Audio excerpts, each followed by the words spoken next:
Roommate's girlfriend tried getting me evicted. I got her dumped, by user Shadowy666. This is an old one, but still entertaining. 7 years ago I moved into a 4-bedroom house with 3 of my friends. I was the only woman among 3 dudes, one of the roommates was the owner's son, we were all friends in college and, honestly, it was the best 2 years ever living situation-wise. We all had different work schedules, and because I worked the earliest, 6 a.m., I had the only downstairs bedroom. My friend, let's call him Jay, who worked night shift and got home at 4:30 a.m. had the room above me so that we didn't wake each other coming home. During the week, Jay and I would eat breakfast together before he went to bed and I went to work. We had a jar in the kitchen we all would throw spare cash in, like $5 to $10 at a time each, that was for common groceries like milk, eggs, basic bread, and occasional house meals and beer, because we were in our early to mid-20s. The rule was always that if you used the last of the common use stuff, you'd take from the jar to cover the cost and grab it from the store ASAP. When we grabbed pizza or I'd make a meal for everyone, we used the same fund. This all is very important. About 5 months into the living situation, Jay met Karen and started dating her. He brought her to one of our game nights to introduce her to us to get a feel for how she'd mesh with us, and all was fine when she thought I was only the girlfriend of another roommate. Because we were playing in the dining room right by my room, Karen saw me go in that room to grab a sweater early in the night. Then she saw my roommate, the one she assumed I was dating, go upstairs to grab his phone charger. The entire vibe changed and she started to ask me who I was dating. She was floored when my roommates confirmed I lived there, I had my own room, and I wasn't dating any of them. She saved face, said she was just surprised I'd want to live with 3 men, and we moved on. Cam, the owner's son, and I were the only ones that realized Karen saw this as a problem. After that, she started coming over right after I got off work and only leaving when Jay went to work. If I came out of my room to the living room, she'd ask why I was out there. If I was going to the kitchen she would remark that I was being disrespectful to her and Jay and interrupting their time together. If I was talking to Jay when she got there, she'd practically grind on him and shove her tongue down his throat. She even complained that I was ruining the mood for doing my laundry. Jay had made it clear that he knew she was being a problem and had started pushing for them to just chill in his room. Unfortunately, she used the opportunity to make some of the worst porn imitation noises any of us other roommates had ever heard. We laughed it off and just left those 2 alone. After a couple of weeks, she had gotten drunk before Jay went to work and we insisted she stay in his room and sleep it off. I literally brought her food and Tylenol because girl was going to feel like hell in the morning. The next morning, Jay came home and started making breakfast for me and him when Karen came down and just started screaming. She woke the other 2 roommates up. She accused Jay of cheating, accused me of having relations with all the guys, then made the dumbest statement possible, she demanded I pay Jay back for the food he was wasting on me. Kem literally grabbed a $5 from the jar and slapped it in Jay's hand. Kem and I had a come to Jesus talk with Jay. We both told him if she couldn't deal with me living there, then she could no longer come over. Jay asked for a week to figure things out, trying to claim she was just caught by surprise when she saw him making me breakfast and not thinking clearly.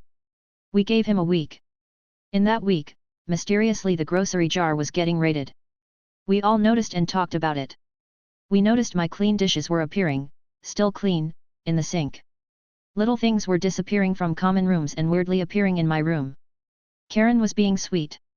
She was not exactly covered.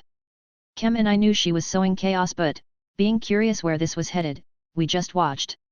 After a week, Kem gets a call from his mom asking if I had been going through something lately.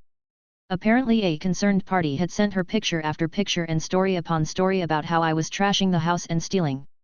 Karen expected this to get me in trouble. Lucky for me, my landlord was actually worried I was not doing okay and wanted Kem to help me get through it. Kem told me and I started planning my petty revenge. First thing I did was eliminate the grocery jar. I split up what was in it evenly between the 4 of us and told them that because of the raided stash, I felt it needed to go away. Karen didn't like this, but when asked why she claimed it was rude for me to make a unilateral decision. Kem backed me, battle won. Then I started hanging with Kem in the living room every day. She complained, but Jay told her it's our house and we can do as we please. When she would go to the kitchen, one of always asked what she was doing in our fridge. She stopped going in our fridge after 2 days. The weekend was here and we knew Jay had an extra overnight shift and Karen was planning to stay in his room so they could hang out the next day. Cue my biggest petty move ever. Just a little information, Kim and I met in college where we both studied theater, specifically acting. That Friday we hung out in his room, right next to Karen's. We made a bit of a show when Jay left and acted like he could not know that Kim and I were hanging out alone in his room. This caught Karen's attention. We started shaking the bed, two nerdy people hip thrusting the end of the bed to give the illusion the spicy thing was going down is quite awkward but oh so entertaining. Within minutes we got a text from Jay asking what we were doing. Kim replied playing video games. After 10 minutes, we stopped the bed shaking and actually did play video games, on mute. When Jay demanded a FaceTime session, he saw exactly what he needed to see, me beating Kim in Mario Party. We cycled through this for a few hours. After a while, we decided to put the finishing touches on. We made a big deal about me needing to go to my room before Jay got home, and Karen took the bait. We could see the little bit of light being cut off in the slightly open door by her watching. Kim and I stage kissed, and I headed to the living room. Jay came in 10 minutes later to find me watching a movie, normal for me, and asked what was up. I told him I'd been up playing video games all night with Cam. He tells me Karen claimed we were doing the nasty and I told him we didn't. He goes to bed. The next day Jay calls a house meeting without Karen. He tells us she's making claims of us having a relationship and hiding it from him. We say she's full of it, we tell him about the frame job she tried to pull, how she went to Cam's mom to get me in trouble. Jay asks our other roommate if he heard anything from the bedroom. Bro doesn't even flinch and says I heard me calling Cam her bitch and the usual Mario Party shit talk. They weren't banging. Jay asked about the grocery jar. We all told him we suspected Karen. The next day he broke up with her for trying to turn him against us. He called her a liar and a thief. A few months later he dated another girl, she was awesome and they're married now. I was a bridesmaid. But the absolute best part, Karen being one of the waitstaff and seeing Cam with his wife and me with my fiancé, telling them the story of how we once dry humped a mattress fully clothed to get back at a thief. Yes, Jay knows the whole story, and he didn't mind at all. To address the reason Jay wanted to know if we were actually getting funky, he is the kind of dude that hates useless secrets. If Cam and I were hooking up, he'd be fine with it. If we were hooking up and actively hiding it from him like we couldn't trust him, he'd have an issue. That was why we played hard into the Jay can't know part. Though Cam says Jay secretly wanted us, Cam and I, to get together but nah. Think my race ruined your family? Enjoy the results of the genetic testing, by user BekinderBesalent. Short version. At my son's birth my ex-partner's mom told me that I'd ruined their family by having a kid with her son and tainting their family line. We're both white but they're from a neighboring country that they pride themselves on. They showed themselves to be really vile racists in general. I'm glad we aren't family anymore and his dad walked out a few years ago too so the trash took itself out. Cut to yesterday. My son got the results of our genetic test kits he got as a present, he's interested in the TikToks of people seeing where they come from. Me, 81% of the background they're so precious about, no trace of the genetic profile they hate so much. My son, 53%, with around 16% of a background that they hate. Guess it wasn't me that was doing any polluting. The very first thing my son did was send his dad/grandmother the results, and obviously he has no idea of what she said at his birth but man that has to have hurt her a little. Want to play mailbox baseball?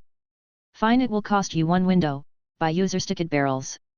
My sister lives in a more rural area and has recently been plagued with having her mailbox smashed in twice in 1 month. Someone was playing mailbox baseball and she was one of the victims. She asked for my help and was worried about staying within the law to protect herself. I told her that we could figure something out so I went to Home Depot and purchased 2 identical steel mailboxes, the traditional kind with the rounded top. I took one mailbox and glued a layer of 1/16 foam underlayment to the inside. I filled it with concrete making sure to add the appropriate rebar with a curved handle sticking out of the end. Once everything was set I cut off the outer mailbox shell and used a torch to burn off the foam underlayment still stuck to the concrete.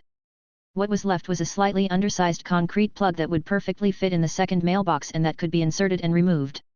You see, my sister is afraid of snakes. By inserting the concrete plug into the mailbox at night it would give her the peace of mind that a snake can't into her mailbox. I installed the second mailbox, informed my sister how the anti-snake concrete plug worked, and explained that the best time to put it in the mailbox would be at night.